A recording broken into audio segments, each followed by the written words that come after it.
Hello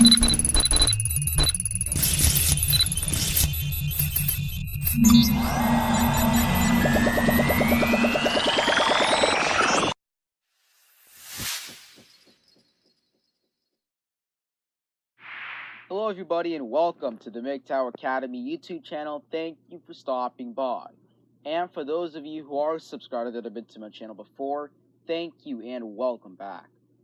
Also, welcome to the Red Pill episode number 3.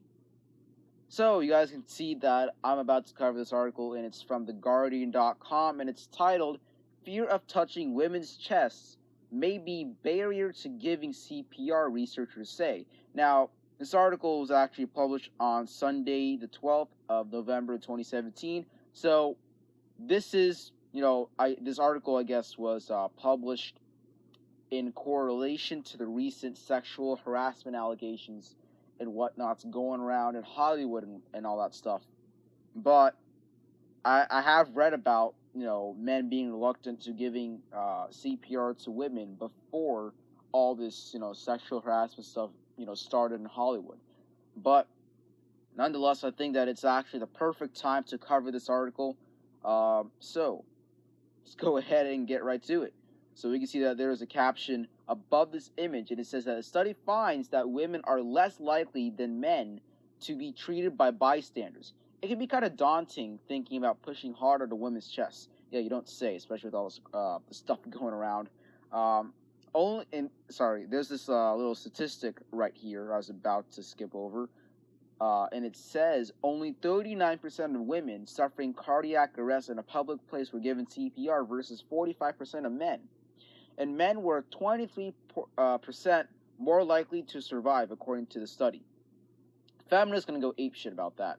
When they get their hands onto that statistic, they're going to be like, this is patriarchy. No, it's not freaking patriarchy because, hey, look, I don't know about you, but let's say that I'm some sort of I'm a person, I have a successful job, my career is going great and everything, and I just so happen to know CPR. And then there's a woman, she collapses, and I administer Cardiopulmonary Resuscitation. And when, let's suppose she's like a apeshit feminist, all right?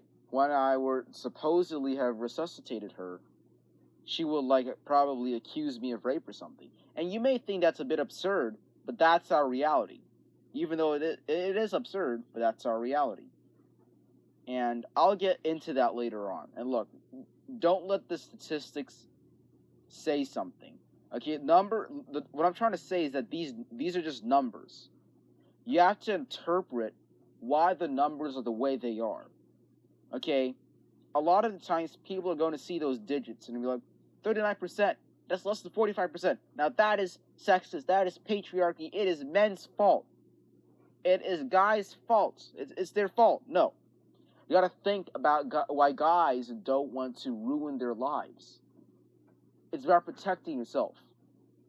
And to be honest with you, I wouldn't give CPR to any woman in a public place unless I really, really, really, really, really had to. But I highly doubt I would. And I'll explain that later. But let's go ahead and jump right into the article because I can't keep ranting about some statistic. Now, anyways, the article says women are less likely than men to get CPR from a bystander and more likely to die, a new study suggests. And researchers think reluctance to touch a woman's chest might be one reason. The study was funded by the Heart Association and the National Institutes of Health and was discussed on Sunday at an American Heart Association conference in Anaheim. It involved nearly 20,000 cases around the country and is the first to examine gender differences in receiving heart help from the public versus professional responders. Only 39% of women suffering cardiac arrest in a public place were given CPR versus 45% of men, and men were 23% more likely to survive, the study found, which I just mentioned earlier.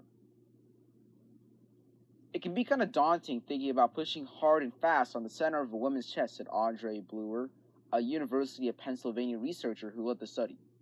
Rescuers also may worry about moving or removing a woman's clothing to get better access or touching breasts to do CPR, said another study leader, Benjamin Abella, who added that doing CPR properly shouldn't entail that, as you put your hands on the sternum, which is, in the middle of the chest.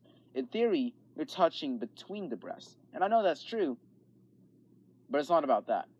Okay, so I'm certified in basic life support. I mean, it expires in like July or June, but no, my certification lasts for 2 years. I was certified in the summer of 2016, and my certification is still valid. And when we were in class, the instructor made it clear that you should remove all obstructions to the chest, including a bra. First of all, most bras have an underwire.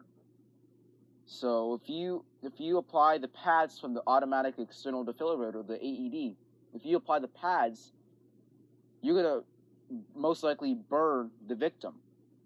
And removing them, well, first of all, that's an obstruction. Second of all, I'm not so comfortable with just removing a woman's bra. I'm just not. It's not safe anymore, to be honest. So let me give you some advice, guys. If you know CPR or basic life support, you see a woman pass out, what I would tell you to do, what my suggestion would be to you, is to find somebody else. Like maybe if it's at a public place, find some sort of like an employee of the store if it's at a store, or like call 911. Do whatever you can, okay? But you determine if it's safe or not.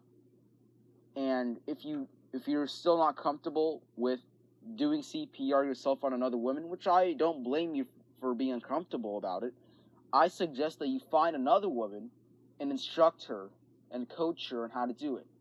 You say, okay, ma'am, what I want you to do is to pinch her nose, tilt her head so it's facing up skyward.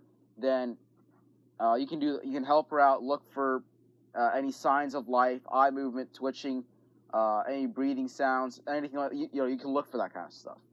But that's just my honest opinion on it.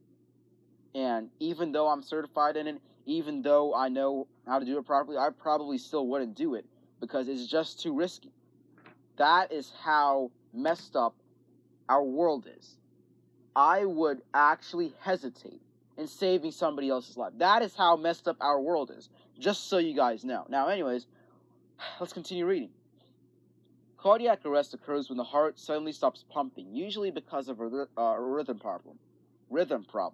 More than 350,000 Americans each year experience it in settings other than a hospital. About 90% die, but CPR can double or triple survival odds. Yes, it's absolutely true that CPR can double or even triple survival odds. That's true. When brain gets cut off to the oxygen, brain cells begin to die, but the brain can survive for up to 6 minutes without oxygen. After that, you start to get irreversible brain damage, and after about 15 minutes, it's pretty much hopeless. And it doesn't have to, 15 minutes is if you're lucky. You can die at 10 minutes, it could be 7 minutes, but I'm just saying, you have a small window of time to begin administering CPR. That's just the point that I'm trying to make there. Now, let's continue reading. This is not a time to be squeamish because it's a life and death situation, Abella said. Yeah, unfortunately, with the way that things currently are, it is. Researchers had no information on rescuers or why they may have been less likely to help women. Ah, God, you guys have no comment on that. You guys got to realize that guys don't want to be accused of rape or sexual assault or harassment or anything like that. But no gender difference was seen in CPR rates for people who were stricken at home, where a rescuer is more likely to know the person needing help. Yeah, that's because it's a family member. The findings suggest that CPR training may need to be improved. Even that may be subtly biased towards male. Practice mannequins are usually male torsos, Bloor said. Yeah, that's true. When I went to basic life support class, we all had male torsos to practice CPR with. That's absolutely true. And I definitely believe that it might help, most likely will help, by adding female torsos in there as well. As well, as practicing, removing the bras and all that, because I don't know how to do that. I'm being straight up honest with you. I don't know how to take off a bra. So the person might die before I can get to take the bra off. So that's just a suggestion. American Heart Association, that's a suggestion from me to you. Teach guys how to take bras off, because I honestly don't. All of us are going to have to take a closer look at this gender issue, said Roger White of the Mayo Clinic, who co-directs the paramedic program for the city of Rochester, Minnesota. He said that he had long worried that large breasts may impede proper placement of defibrillator pads if a woman needs a shock to restore normal heart rhythm. Let's see. Is there anything else here that I'd like to cover in this article? Let's see. Nope. It's just about heart attacks and people having heart attacks after sex, which I don't really want to cover. Okay, so look, the reason I wanted to cover this is because I'm just trying to show you guys that guys, including myself, are actually scared of administering CPR or saving another person's life because we are afraid of getting accused of sexual assault or harassment. Just take a step back and think about that. Think about how messed up that is. Well, everybody, that is it for the Red Pill episode number 3. Remember, if you like what you see, then be sure to subscribe.